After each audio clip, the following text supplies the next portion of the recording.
ఏంటది? హోటల్ నుండి ఫుడ్ తీసుకొచ్చా. ఏంటి భోజనం బయట నుంచి తీసుకొచ్చారా? అంటే ఇంట్లో ఒక పిల్ల ఉందని, వంట చేసి వస్తుందని తించేద్దామని ఏం లేదా నీకు?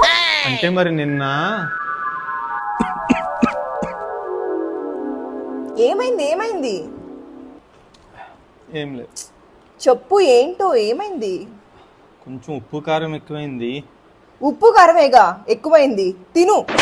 అలా తినిచేస్తానని భయంతోనే హోటల్ నుంచి నా తీసుకొచ్చా. వంట ఎలా తినరో చూస్తాను, వండి చేస్తాను.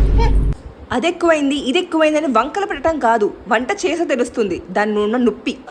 చీప్ గా వచ్చే ఉప్పు 1 కేజీ వేస్తే ఏంటో తినటానికి మాయ రోగం. పుట్టింటోళ్ళు పంపిస్తున్నారు కదా అని కేజీ కారం వేస్తే అది కూడా ఎక్కువైందని వంకలు. ఆ మాత్రం ఉప్పు కారం తినలేని మగాడు ఒక మగాడేనా? ఆను ఆను ఆను ఆను వాటర్ తాగు. మీ కష్టం పగవాడి